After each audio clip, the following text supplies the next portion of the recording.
Hey guys, welcome to another edition of the Detour, a very, very special edition. Now, we were all gutted when we heard that Paris-Roubaix was going to be postponed till October, and we had the genius idea of bringing a couple of legends of that race together for the first time I've seen on a podcast. So it's going to be an absolute cracking show. Iffy, what can you tell about these next two superstars?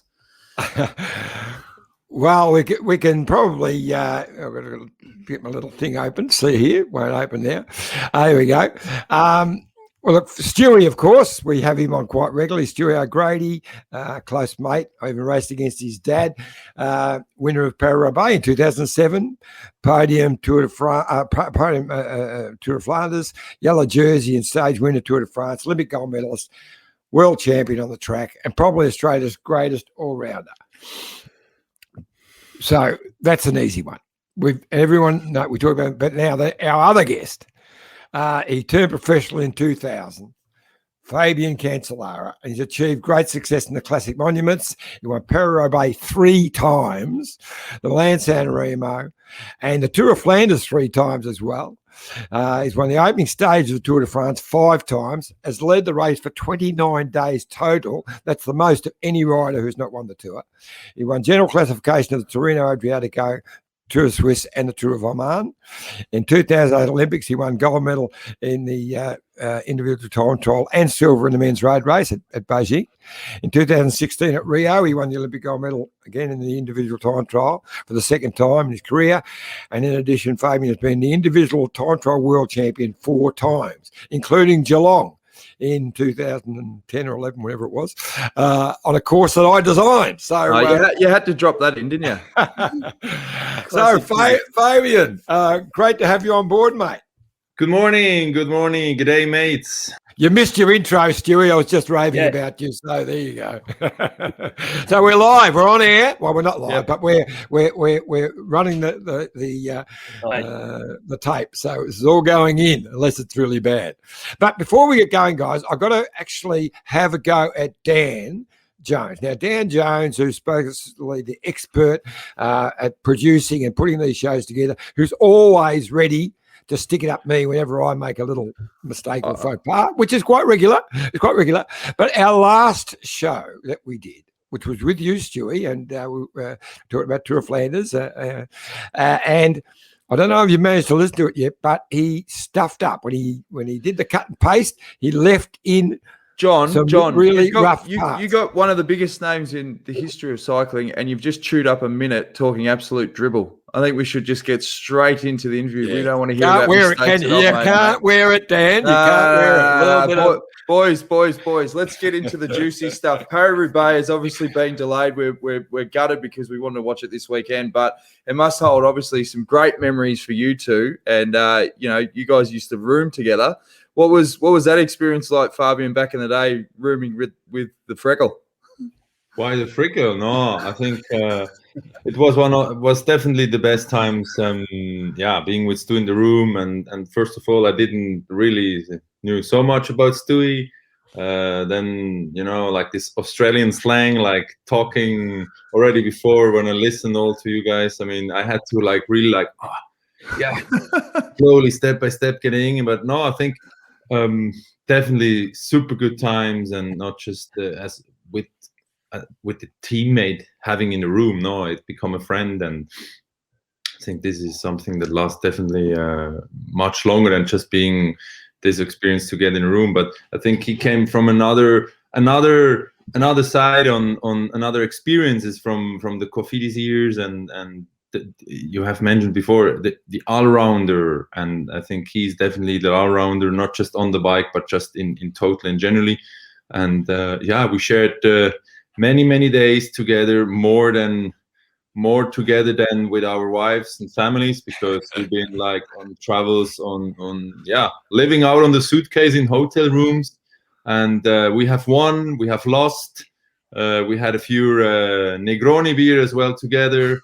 Now we had from everything in. I think this is something amazing, because it's not just we won, yeah, cool, yeah. No, we had also difficult times, and I think this is where it even more, I think, that we could share good times together to support each other, because I think it's not only about supporting each other on the bike and winning bike races.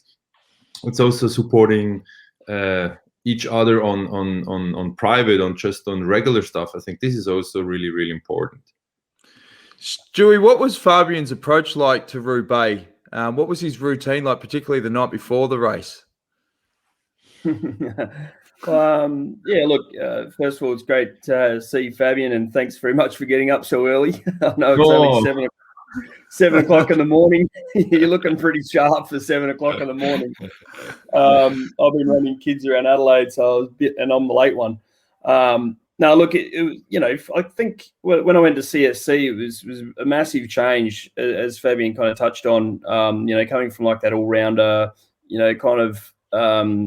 there was a lot of pressure on me to perform, and there wasn't a real lot of backup. So when I went to CSC, everyone in that room was not a legend. They were just fantastic bike riders. Like pretty much, 75% of the guys in the team were leaders or could win big races, which just gives you a massive air of confidence. You used to walk into, I remember when I wasn't in CSC, I was in Credit Agricole or Cofidis, and you'd see these guys walk in or ride past together, and you were kind of in awe of them and slightly nervous about racing them because they delivered, and you knew that you could just see that they worked together as like a team, which I'd never really been a part of. So for me to rock up there and be surrounded with guys like Fabian, I'm not sure how we ended up in the same room. You got a room with someone who has similar sleeping habits, hopefully doesn't snore, aka Jens Voigt,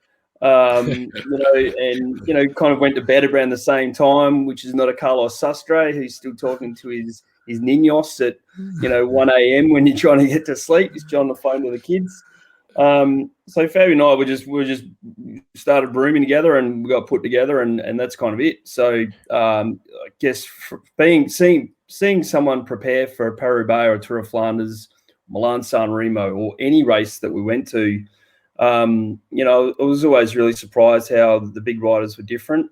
Same with Boardman back in the GAN days, but Fabian used to do a lot of homework, and that was watching mainly the videos from online from the years before, and not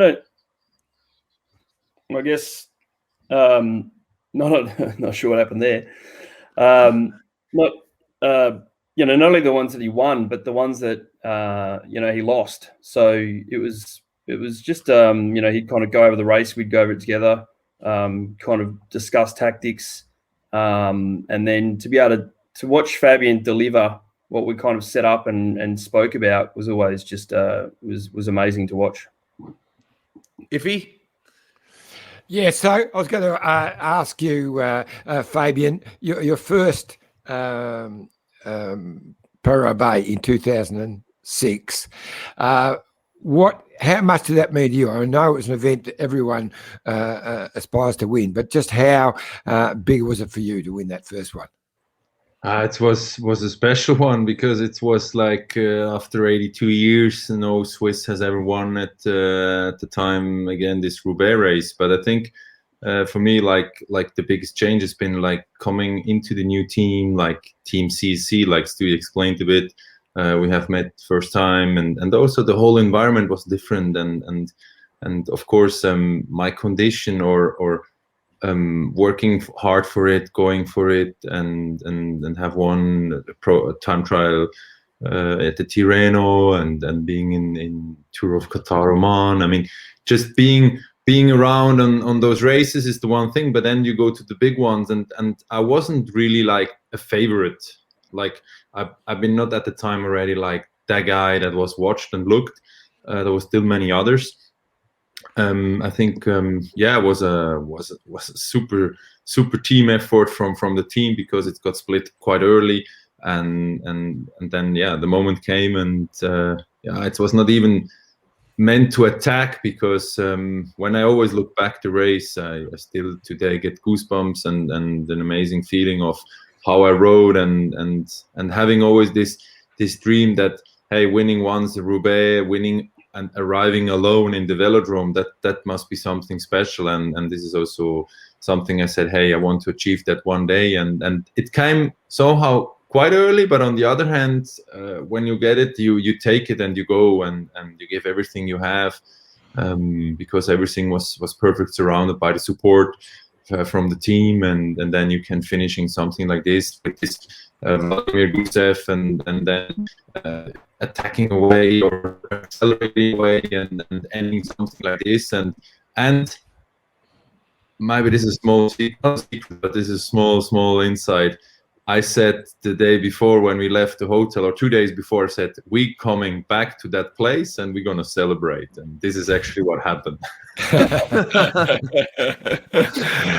Yeah, that's a brilliant story. I'm going to jump in there, Johnny, because that was my first year with CSC as well. And I'd actually missed my first set of classics because I had a huge crash. My handlebars hit a huge hole, shaved the handlebars off the frame, off the forks, and punctured lung, broken collarbone, and 6 ribs. So that was I spent a very painful first year watching the classics from my couch, and it was really hard. Like, I dreamed of being in that team at the classics. Like that was my savior. I'd had a really disappointing end to a dodgy negotiations with Sony Ericsson and Mr. Freddie. So I was coming into a new team with CSC, looking forward to the classics, and ended up laying at home with busted bones and on painkillers, watching the guys do what I was dreaming of being a part of. So laying there in a kind of world of pain, and I'll never forget it. Watching Fabian win, I was so inspired to get back there the next year. And just to be a part of that team was really epic, to be honest. So going into 2007, obviously Fabian was the protected rider, but we all know it didn't quite pan out the way the experts would have predicted. But what are your memories, Stewie, particularly in those decisive moments of that 2007 edition?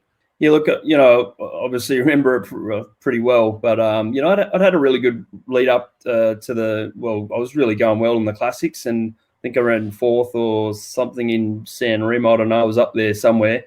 And then kind of managed to get a top 10 in all the classics in Belgium in the lead up. Even though Fabian was winning or second or third, I was up there, and I was going really well. There's probably just a big section of my career where had really great form, and I'd probably kick that off with a good summer back home and a good TDU campaign. And I was just doing my job, to be honest. But when I was doing my job, I was kind of delivering, pretty much the beauty of this, and it may sound funny, but to be able to drop Fabian off at 80K to go or 60K to go, and every person has done a key element in making that happen, whether or not it's the guys chasing the brakes early or getting in the breakaways in the, at the start, or shutting down a breakaway or closing down a gap or accelerating or even getting a water bottle. Everyone had done a key role. And, I was normally one of the last ones with Fabian in the pointy end, and you just kind of drop him off somewhere and off he went. And so then I got the fortune of just kind of sitting in behind, watching him. Bye-bye, Stewie. And, I've done all the hard work to get in there, don't worry. But, then he sets sail and attacks. And then the beauty is after that you can pretty much just jump in the next group if you're not completely cooked, and you don't have to do any work, because I'm just like, oh, Fabian's up the road, mate. I don't have to do anything. So I guess, even though I was pretty tired, obviously, at the end of the race, you kind of had a benefit of knowing that your job was done and all the pressure was on Fabian. So no one was looking at me or cared about what I did, or Kurt Ussel-Arvidsson, or, Matty Breschel, or anybody. It was just all the focus was on Fabian. But that didn't just stop on when you clicked in and clicked out of your pedals in the race. That was back at the hotel. It was at the press conferences. It was at the restaurants. All the pressure of that period for those races was on one guy's shoulders. So the rest of us were just cruising around. All we had to do was just do our job and just make sure you're 100% fit, you're 100% healthy, and do your job. It was really simple. And Björn had a really good, simple tactic like that. And, that was all through the survival camps we did, and just sacrificing, for each other. And so to be able to deliver as I said before, Fabian, anywhere near the finish, your job was done. So it was a great period. So obviously coming into Roubaix that year, the pressure was on him. I knew I had great form, and that's what was expected of me, as did everybody else. So to kind of jump in that early break, and when it was the hottest day in April in French recorded weather up until this period. So 27 degrees for me in April was a balmy summer day, whereas for Fabian it was a pretty hot day. So I think for me it was. I was just in the right place at the right time. Knew that the focus and the energy would be on Fabian and Boone and behind. I just did everything I could to ride with the group. We had myself, Luke Roberts, Matty Breschel up the front. So, we were humming along pretty well and had a 5-minute advantage. So, and obviously then I had a puncture and then a bit of a crash later on. But look, at the end of the day, if Fabian hadn't have said to me, go for it, my rock wouldn't be sitting on my shelf out the back of the house. So, I've got everything to be grateful for. I've seen a lot of big champions in races say, no, I'm okay, and not give that opportunity to the workers, to the other guys, because they didn't want them outperforming the leader.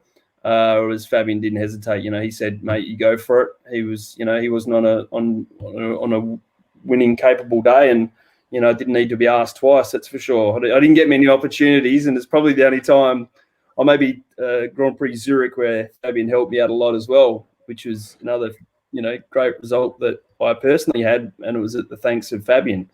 We helped each other out a lot. I sacrificed a lot for him, and on a couple of occasions he sacrificed for me, but they were massive moments for me personally. Now, Stewie, is there any truth to the rumour that the words were hardly out of Fabian's mouth when you took off? Is that true? Yeah, absolutely. Yeah, I knew the answer, mate. I was going whether he liked it or not.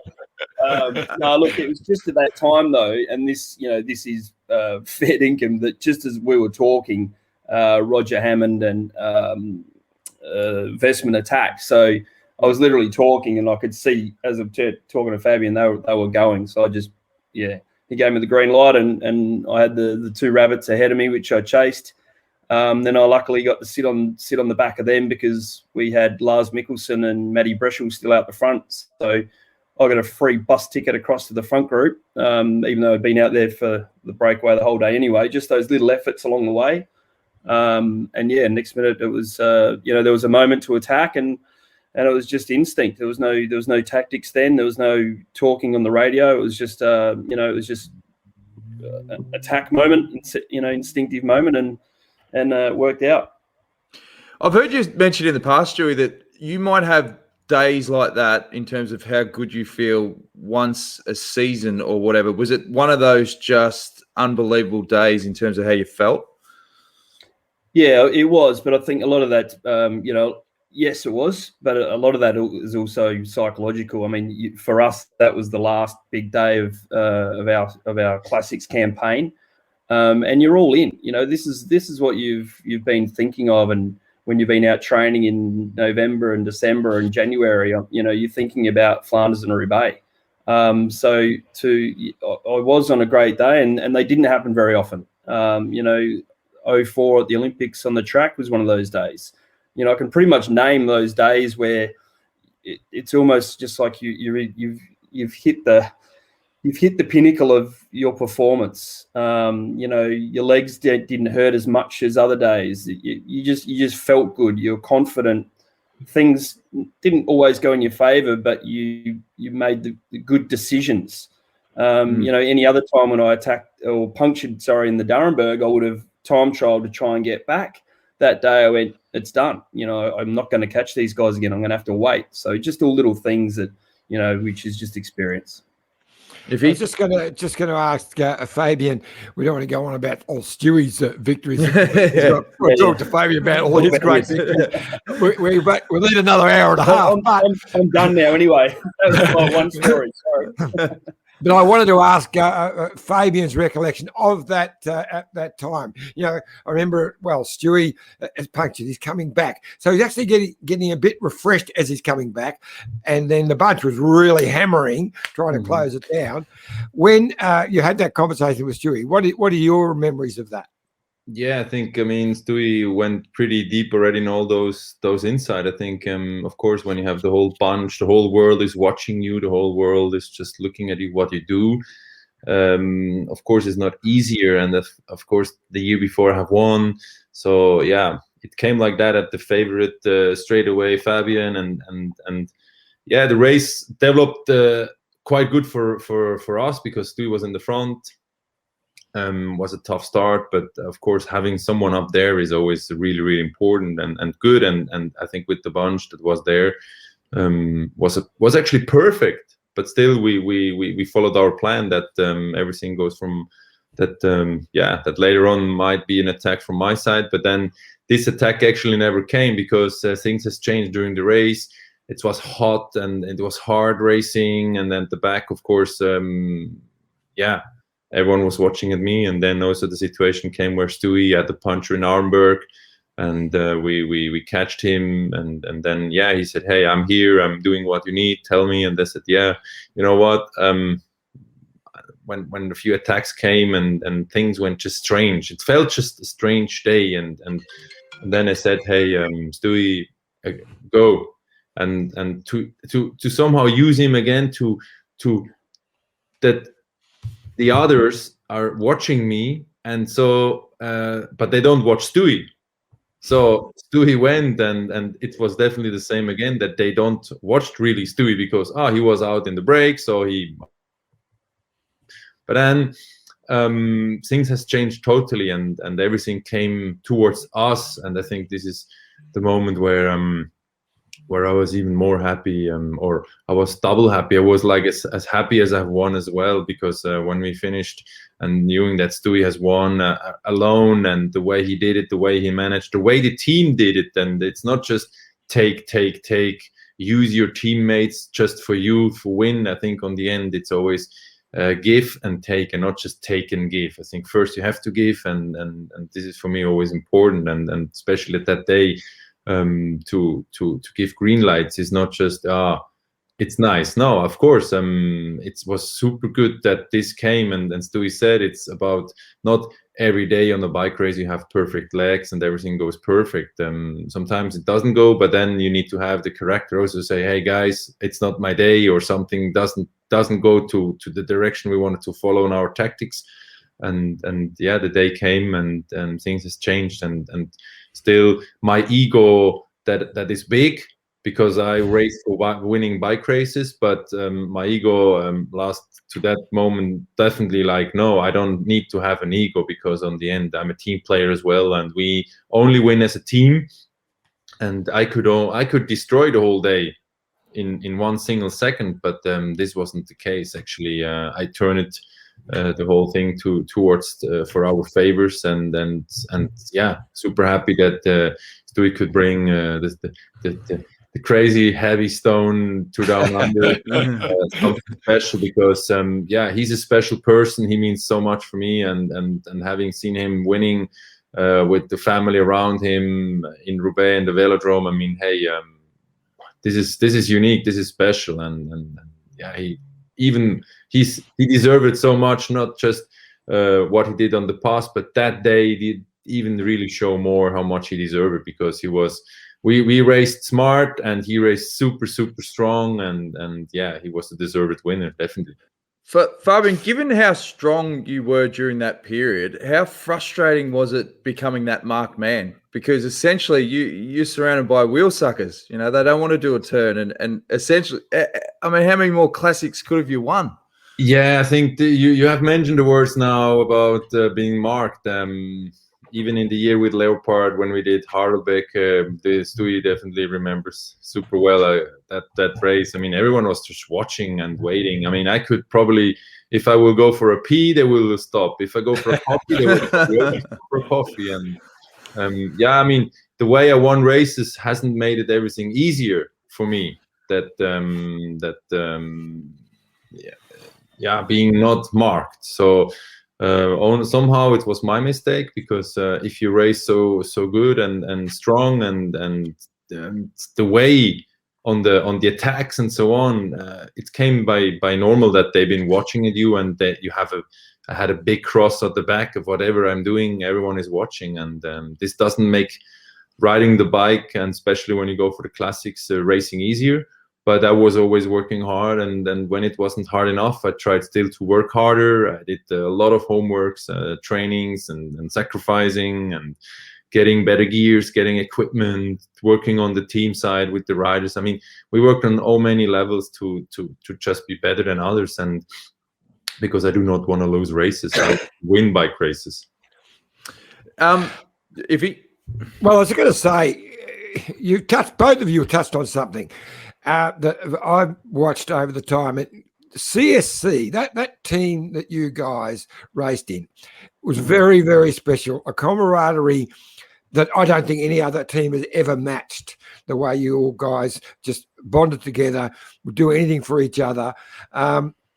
How much of that, I'll ask you first, Fabian, went down to Bjarne Riis, who is a very different cat, but how much of that was created by Bjarne?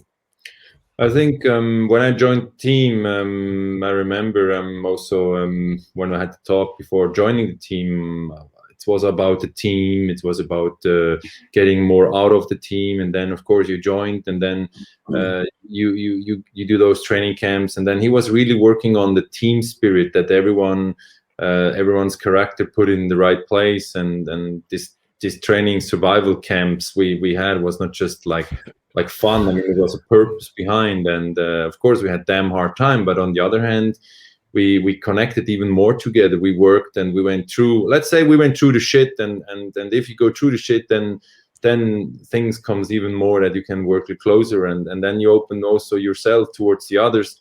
And Bjarne had definitely a huge impact, and he was also one of the persons or team bosses that has given me new experiences towards becoming a better person, because he wasn't working only as you have to become a better rider. No, he also worked that he can make better persons out of cyclists, because on the end we are humans, and I think this part was never seen in cycling. And the years with Bjarne, and I think we rumbled really cycling up. We had super good riders. I mean, from Frank and Andy Schleck, and we had Jens Voigt, and we had Carlos Sastre, had multiple riders, and we went to races. We smashed them. We won them.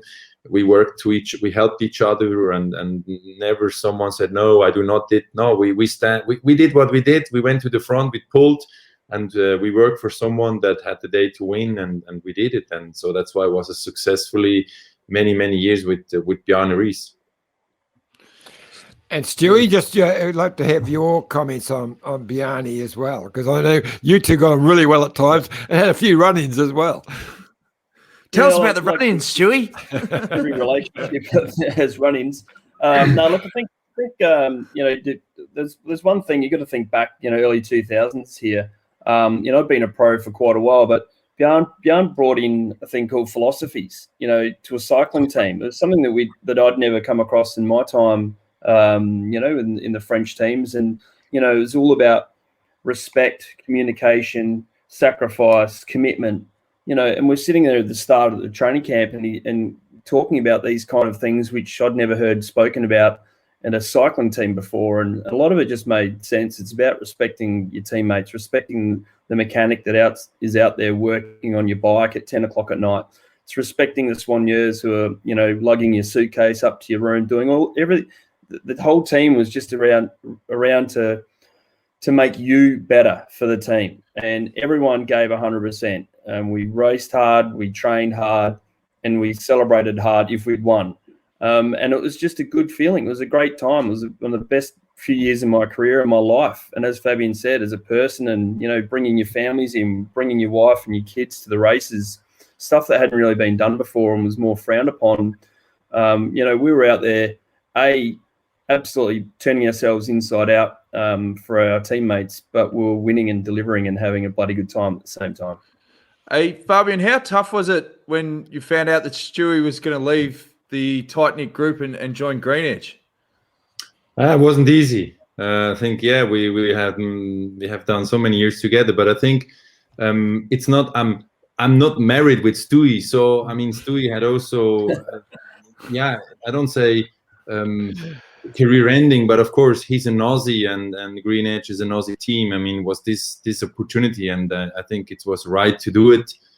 Because I mean, Stewie has done so much for the Australian cycling sport, the sport in generally, for so many people, and going home or coming home, I think with all the people surrounded, I think it was the right decisions to do. I mean, I couldn't say no. I mean, because he has also to continue his life and not just as Stuart O'Grady as a bike rider, also Stewie as a person. And I think when also this Green Edge came, I think it was this opportunity that he can even show more the country how cycling is in detail, and to give this opportunity that he can continue, might also after the career. And so this I think was a normal move, and I wasn't angry. I was even more happy for him than something else, because this is something what he deserves to be. I mean, if a Swiss team will be at the time as well coming on, I've also had to think, hey, why not? Because you race not for you race for a home team, like from your country, and there's also pride to do that, and it was completely right to do it, to follow that. And but I mean, cycling, you change one to another year a team, and I think but what we shared together and our friendship, whatever you are, in which team you are, this will not disappear, because it was something special. And so I knew it that our crosses or our path will still crosses. So. And that's super nice. Now, mate, we know you got to go. I've got a couple of quick questions for him before he does go. I know you got to go. It's been fantastic to have you on board, mate. But it shows you are human. You've got to take your daughter to school, which is fantastic. I just had a weekend with 10 of my grandchildren, so there you go. Okay, get to the point, John. He's got to go. I'm getting there. Now, 2007, I remember vividly, the Tour de France 2007.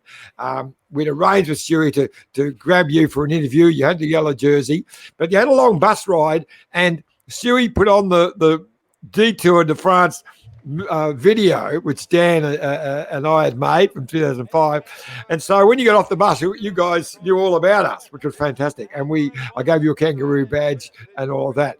And we've got some vision of that, which we'll probably show over the top. do it over the top. And it was wonderful. It was wonderful. But I think it was the next day. One of the most impressive stage wins I've ever seen was that stage you won, that one there in the yellow jersey. Going to be a bunch finish. You rode away from the sprinters in the last 500 meters. It was just something really special. What are your memories of that? Yeah, pretty short to explain it. I did not want to lose the yellow jersey because we had a tough day, a lot of wind. The boys been working hard, and we not really catch the group. And then there was this small group in the front, and we saw them, and for me it was just there in the front, hey, on this last kilometer, hey, I'm gonna help the sprinters, because when we catch them, the yellow jersey is safe, and somehow over the cobbles I'll accelerate to really get the speed out, and then suddenly I just hear in the radio, go, there's a gap, go, and then I look quick back and I saw, there is a gap, and that just went, go, and winning in yellow and Compiègne, I mean, on that crazy day was even more, I mean, it was super special.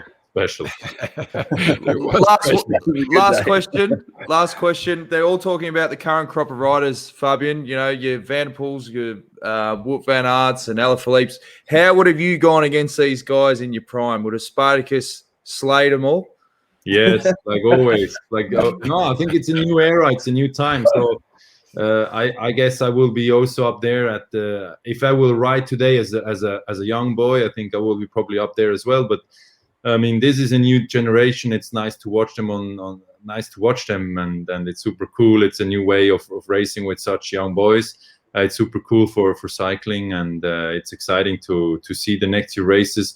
It's not Roubaix now, but we want to see Amstel, Flèche, Liège, and I'm sure we're going to see some nice racing again in the Ardennes. Any one of those riders that stands out? Can you pick one above the rest? Yeah, of course, Wout van Aert is right at the moment the most worst rider, and he's amazing the way he races, but he shows still he's human.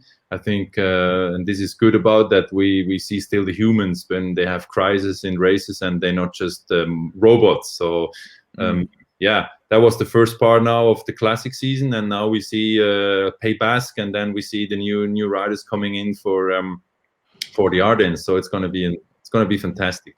Well, mate, we really appreciate you being on the detour. You're an absolute superstar. It's free Mitchelton wine when you're back in Australia, and we'll have to send you over a box, mate. Now, well, not only that, No, guys, in a minute, I need to leave. My daughter is in a minute, we're going to do an ad for Let's Go Motorhomes. And they just told me, when you come to Australia next time with your family, Jerry's going to have a Let's Go Motorhome for you. There's one there. So anywhere you want to go in Australia, Let's Go Motorhome. I will. All right. Thanks, mate. If I come, it's 2 down under, nothing more. Okay, mate. Okay, mate. Bye, Good on you, buddy. Thank you. Take it easy, man. Bye-bye. Ciao. See you, mate.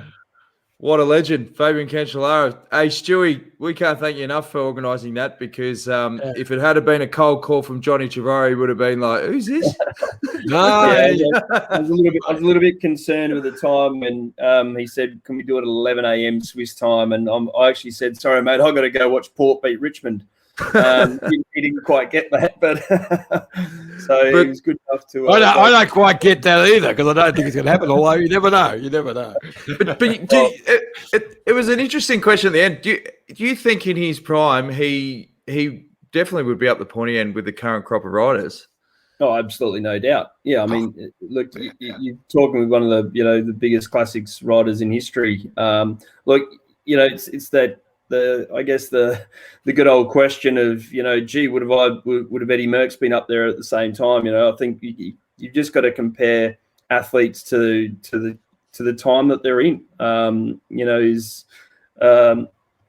You can't say what ifs and the technology's better, and it was quite funny when Ganna won the time trial in Tirreno Adriatico along the coast there on the final stage, and I actually messaged Fabian, because I honestly didn't know. I knew that he won quite a few of the final time trials, but I wanted to know his time to compare it against Ganna's, because it's the exact same circuit every year. It's the same conditions, the same kind of wind. It's always crap.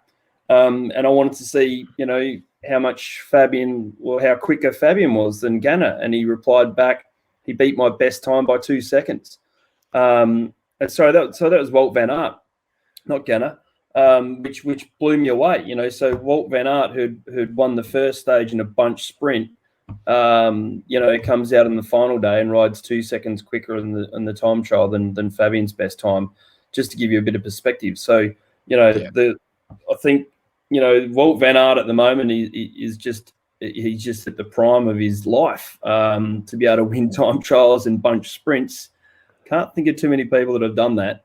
And they're not doing tempo up the Pyrenees and the Tour de France for Roglic. I mean, he's just such an incredible rounder. It's just really exciting times for us. Absolutely, Fabian would have been up there with the front runners these days, as he would have been probably back in Eddie's days.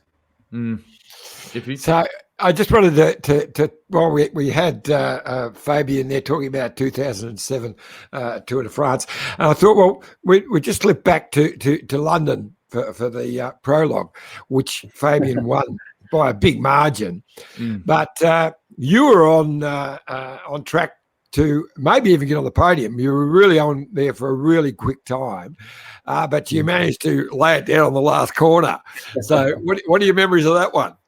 Yeah, no, you're right. I wouldn't have been on the podium. I think it would have ran 4th or 5th. We calculated that out pretty well. I had the equal fastest time or second quicker at the halfway point. But again, every now and then I'd pull out a pretty good prologue. In Dunkirk, I was 8th at one stage.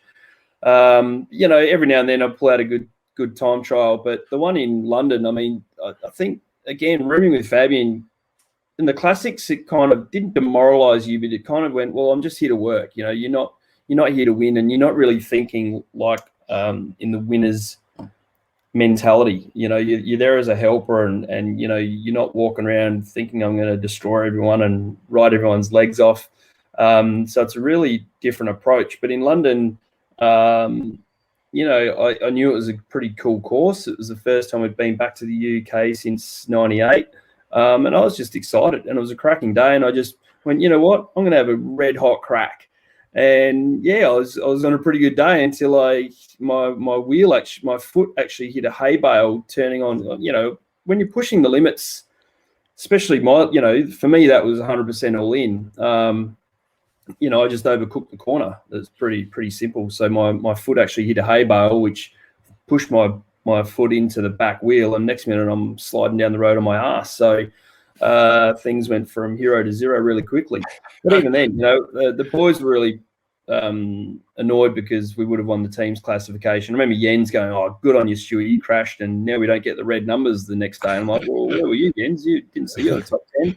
Anyway, yeah, they were good times. At the end of the day, Fabian saved the day as he always did, and we still got our nice bottle of red wine from Bjorn Reese's secret cellar selection.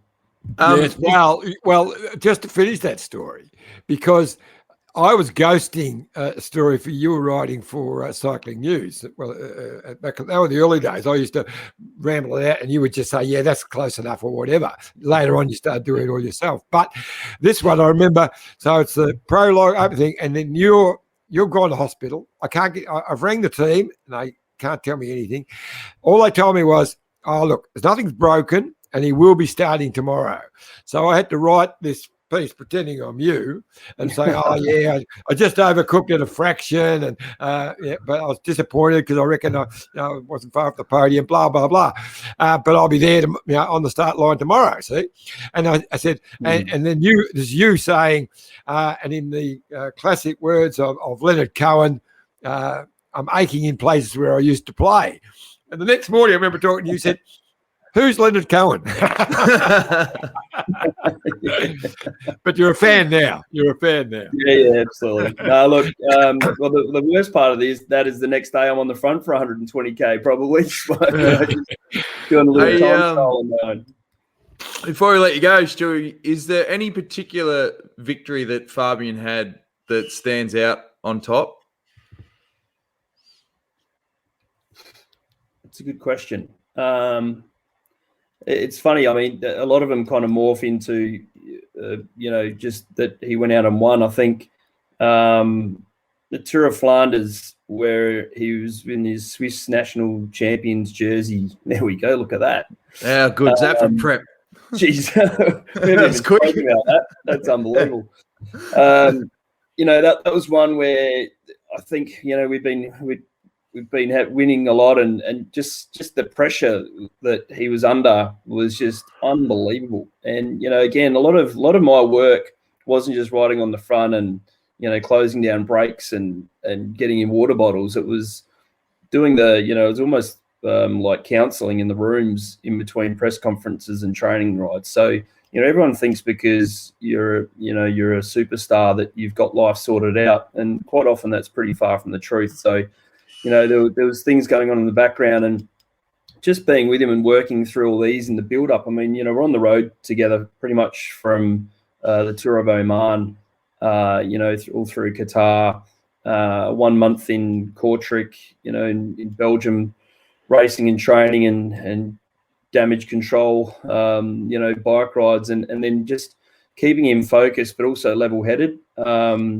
And, I was probably one of the only people that could, go back to the room and just kind of remind him, because the Belgians used to like winding him up, and they'd try and create stories and, giving him names, and the Gladiator and Spartacus, and, things definitely were easily going to his head. And so just being able to go back to the room and go, "Mate, you just got to tone it down a bit. Like, you're starting to sound a bit, the ego's getting a bit too inflated," and he genuinely appreciate that, and and just kind of tone down. So there's a lot of stuff goes on behind the scenes which all teams know about, whether it's a football team or a bike team or a cricket team. It's about just having that balance in the team, and we had great balance, great motivation, a great bunch of guys and girls in the background, and we're having fun. We're really enjoying it. It was, you'd wake up on race day just smiling, just clapping hands, going, "Rightio, let's go. Let's see what we can do today. And if it works, it works. And if it doesn't, so what? Let's just go there and have some fun." Yeah, you know what? I reckon Fabian Cancellara is a very special rider. We talk about different eras and riders who, the Eddie Merckx, Bernard Hinault. There's no doubt there was a period there, 5 years, I guess, where Fabian Cancellara, wasn't going to win a Tour de France because he wasn't the big mountains, but he was the best bike rider of that generation. And there were probably 3 years there where he was just untouchable. And I reckon his worst enemy was himself. There were bike races he should have won. He was just so strong. He just tried to ride everyone off the wheel. And at times where, with just a little riding a fraction different, he would have won a lot more bike races. And 2 of those were beaten by Aussies. One was that world title that Cadell won. That day, Fabian was unbelievable. He was just so strong. But he was just trying to ride everyone off the wheel. And in the end, it worked so well for Cadell. Another one was a Milan San Remo. Another Aussie pipped him in Simon Gerrans. But he was so strong that day as well.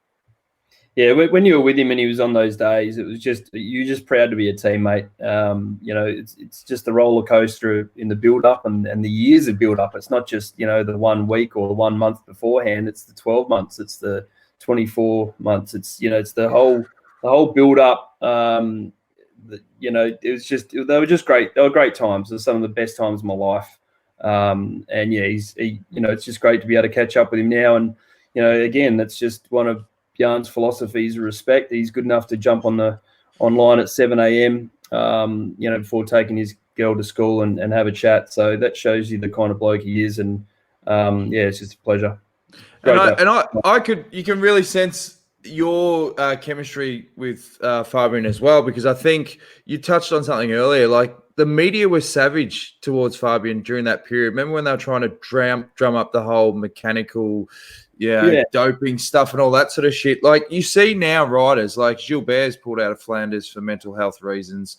Dumoulin. It must have been really tough. Because back then, even, we're not talking that long ago, mental health issues around cycling just wasn't a thing. It was just you had to suck it up. Whereas that must have been a really difficult period through all of that.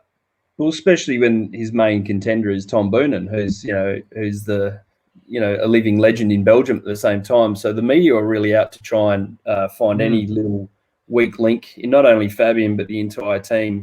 So, in a way, it was a good thing that we couldn't read the papers, because you're pretty much just looking at pictures and, you could kind of tell the headlines. But, they were trying to drag up some serious controversy. And the TVs were just cycling shows 24/7. You couldn't get away from it. So I guess looking back now, it's great that we couldn't understand it, because you would have got even more sucked into the controversy and the media and the mental game.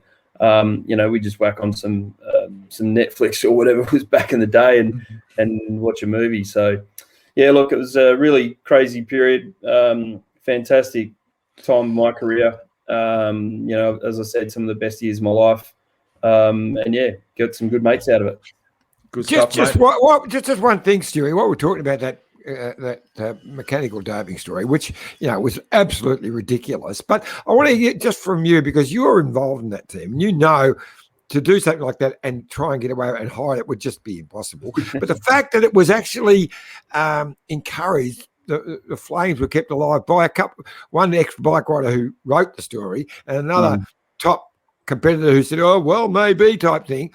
Yeah. From your point of view, how ridiculous was that accusation? Oh, mate, I can remember like it was yesterday when the news broke, and we were literally laughing our heads off. Fabian's going, "How funny is this? Like, they think I'm that good. They actually think I've got a motor in my bike." So we were he was just absolutely laughing his head off. And then kind of going, the next day it started rumbling, and we're like, hang on, they're actually serious. If anyone had a motor in their bike, I'm pretty sure I would have known about it. I was rooming with the bloke for 6 years. And I think if he had one, I probably would have had one in mine as well, don't you think? So there's certainly no motor in any bikes that I know. And I'm pretty sure I've never actually seen anybody, because I asked one of the commissaires at the Tour de France a few years ago when he was walking around with the iPad with the new technology, scanner, the doping test. And I've gone, just on the down low, have you ever actually caught anybody? And they said, no, of course not. I'm like, well, yeah, because it doesn't exist. It doesn't exist in the pro. Well, there was that cyclocross. The bird in the cyclocross. Yeah. Yeah, and exactly, cyclocross, not part of a team. You could not get away with that kind of thing involved in a team when there's just so many people, there's so many bikes, there's so many people around the bike. Yeah, you got 5 mechanics on every race. You've got, it's just not going to happen. So look, the whole story, I know it was funny at the start, and someone actually mentioned it recently, and it kind of annoys me because to think that people are always looking for something. You had to have done this. The way you went up the Paterberg with Jock Boonen, it's like, well, have you actually seen how Van der Poel went up there the other day? Like, it's just different gear ratios at different times. Fabian was in the form of his life, and he had the power meter to show how many watts he was pushing. All the data, all the relevant data was on his SRM, which had been publicised. So, yeah, look, it's funny and it's not funny. He gets a kick out of it, but I'm glad you didn't bring it up when he was on the screen, because I guess it does. You're never going to have. You're always going to have a few non-believers, I guess. Yeah. People love a controversy. Yeah. Before we let you go, Stewie, my old man wants to know: will there be any significant changes to the TDU format for next year? Yes. Yep. And we'll find out in due course. Yes. So stay in your box, Emu. Perfect. All right, mate. Well, absolutely. No. I'm putting something together. I've put something together which I think everyone will really enjoy. It's not redesigning the bike wheel, but for me personally, it's been really exciting, and I'm really looking forward to the guys racing it. They're going to have a blast. Okay. All right. Well, that's got us excited, mate. Well, yeah, thanks again for organising the chat with Fabian, mate. You're a superstar. My pleasure. No back-to-back Detour podcast. That must be a career highlight as well. Yeah. Oh, yeah. It's right up there. Thanks, guys. Sensational, Stewie. Go Port tonight and enjoy the camping next week. Thank you very much. Yes, I'll be offline for all next week, Johnny. So no more pocket piles. Okay, good on you, mate. See you, mate. Easy. See you, mate. Oh, wow, that was sensational. Now it's your turn to get through a bit of admin now, Johnny. And shout out for the sponsors. You've already given Let's Go a bit of a plug, but we still need to go again. We'll give them a little bit more, yeah. Well, Australia's leading motorhome and camper van rental company. Their vehicles suit all types of travellers for all kinds of adventures. So, when you want to go the extra mile to make your road trip the best ever, then go with Let's Go. Plan, and there's 5 plans in there. But if you need a helping hand, Let's Go. We'll plan it all for you. Yep. And Jaco. Yes, well, Jaco is an easy one to do because 45 years of experience and history, great value for money. Jaco RV is designed and built to give you years of enjoyment. It's no wonder one in every 2 new RVs on Australian roads is a Jaco. And with 29 Jaco dealerships across the country, you're sure to find one close to you. Have a chat to your local dealer about the best RV. And remember, if you need a caravan, you go to Jaco. They're the best. And why wouldn't you support the company that supported cycling for the last quarter of a century? Yeah, if we see you driving around in anything but a Jaco, we're not talking to you. It's as simple as that. Michelin Wines. Yes, well, one of Australia's favourite wineries and a place of escape. Experience the history, the beauty and the serenity of the Goulburn Valley at your own pace. Looking over the vineyards from the iconic tower, staying at the new hotel, relaxing by the pool, recharging in the day spa, exploring the seasonal menu at the Muse, and the restaurant is just fantastic. The food is to die for. Stopping by the Providore, touring their wine cellars, and of course tasting their signature wines. The spa is amazing. You can recharge by the day, relax by night, in a place of timeless beauty. And Mitchelton has become known as an amazing venue for weddings and that special function, offering unique spaces for those memorable events. Host your next function beneath the iconic tower. And of course, you've got to go downstairs into the most amazing Aboriginal art gallery, the biggest privately owned art gallery in the world, Aboriginal art gallery in the world. And just look at those amazing art pieces. And of course, there it is, the old $10,000 Land Cruiser with a €5.5 million paint job. 5.5. It is getting into some record territory, folks. Here's a quick word from our great mates at Bike Exchange. Look at this bike. You think it's just a bike, right? But it's not. It's a bike 374 people are looking at. This guy, this girl, them, all looking at it. People from here, there, and wherever this is. People that are looking for a bike. Or just a piece of it. Amateurs, semi-amateurs, and pro-amateurs. This guy wants this bike, but with this crank and these bars. This could be the perfect match. But not this one. This girl has a bike to sell, and thousands of people might purchase it. Eyes on Bikes help grow small businesses. His, hers, yours, and the latest data and insights help those businesses keep moving. We are the world's #1 bike marketplace, with over 500,000 products and 900 brands, where buyers and sellers are brought together in a place where a bike is never just a bike. Bike Exchange, where the world buys, sells, learns, and rides. Well, that wraps a pretty big episode, Johnny. I think one of the standout victories for me with Fabian was his last big professional race. I mean, he finished at the Japan Cup, but the 2016 Rio Olympics, when he took gold, he wasn't the favourite. Remember, Dumoulin was the red-hot favourite, and you can see Froome there looks a bit pissed off. I think he's got the bronze. But Fabian's obviously over the moon. To finish your career with, I think that's his third gold for the time trial. Sensational. I think that would be one of the standouts, I reckon. Yeah, standout for me was Geelong, and there was one moment in it because they had to build a bridge down over the Barwon River, and it was a little bit tricky for a time trial, because they wound down in a bit of a bend, and he was going bloody quick. And I'll tell you what, he nearly lost it.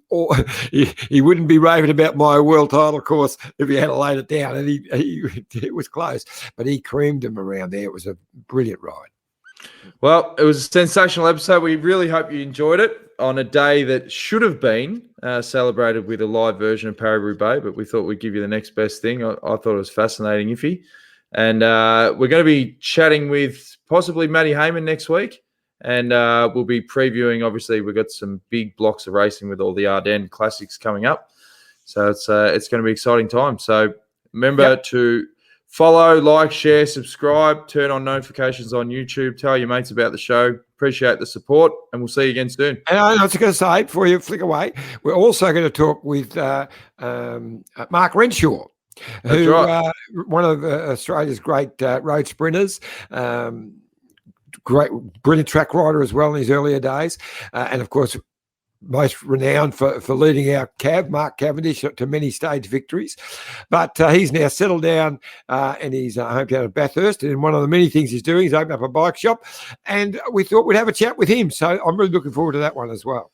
And we're also going to check in with Mick Rogers again, check in what's happening at the UCI, because they've come under heat for the water bottle stuff, obviously. So, we'll get insights on that, and also what's happening. As they bloody should. And of course, we're going to be keeping you all up to date with the classics, which are about to really start going. So we'll be doing regular previews or wrap-ups of the big Ardennes Classics, which are coming up soon. And then we're going to be really firing when we get to the Giro, which is only a few weeks away. That's it. So thanks again for all the support, and we'll see you again soon.